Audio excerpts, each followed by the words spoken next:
Does making your videos take too damn long? When you give your presentation, do you feel a wall between you and your audience? You're still writing your scripts word for word, aren't you? Most beginners wisely start with scripted, but then they get stuck there. They never make the leap to learn improvisational speaking. I'm going to explain the differences between scripted and improv delivery, the main misconceptions about them, and most importantly, what missing out on improv delivery looks like, so you can know if it's time for you to add it. What you'll see when you've built good scripted skills, but only scripted skills, is that it takes a massive amount of time to make every presentation, every video. You look around and realize, for all your work, you haven't really covered that much. You haven't made much about most of the topics you care about, and people don't know about you. You find also you're good at planned situations, but not the other half of situations, the unplanned ones. Conversations with irreversible consequences. Things like pitching for funding or being a podcast guest, QAs after a meeting.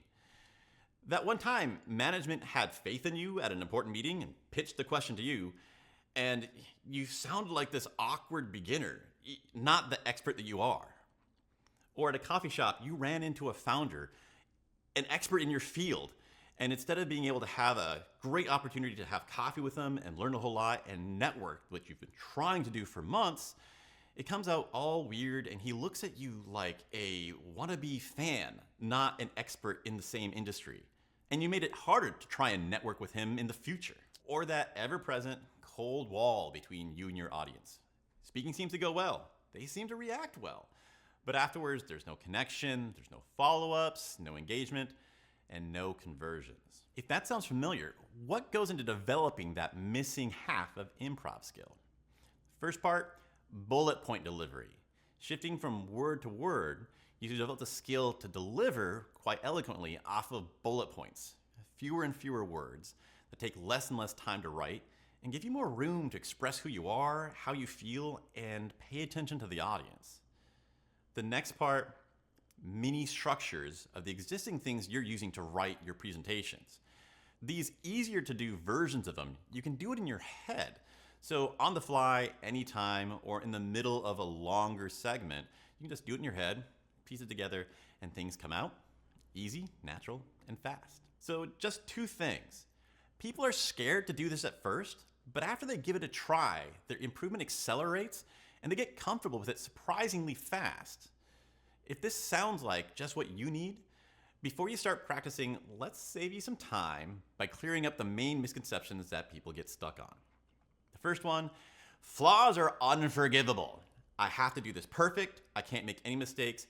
Oh God, how am I gonna do that off of bullet points? You don't have to. The whole point is you gain so much from doing things by bullet points instead of word for word that it's completely worth any mistakes you make. That connection, the reaction to the audience, it's really powerful stuff. Which leads us into the belief that scripted is the best. Especially in the YouTube space, everybody seems to believe that in order to be the best, you have to have word for word scripts. They're shooting themselves in the foot. You miss out on so much of the connection and ability. And you'd be surprised at how many people have a successful business and are doing great off of this improvisational bullet point version, which you're going to even enjoy more in the long run. The final misconception is that you need to memorize the whole thing. I hate memorizing, and that sounds terrifying. Speaking is a challenging thing to do. So on the top of it, I have to memorize everything that I have to say and the panic of not screwing up. No. If you believe that, I can understand why you haven't been doing improvisational speaking yet, but you don't have to. You start off with your comfortable, familiar, word for word, and then we start slowly doing less and less. Now that you know what improv speaking is and what it can do for you, you're gonna wanna know how to learn it fast without getting stuck in the weeds. So pick an improv speaking lesson from this playlist over here once it's ready, or jump onto the first step, delivering from bullet points to cut your creation time in half.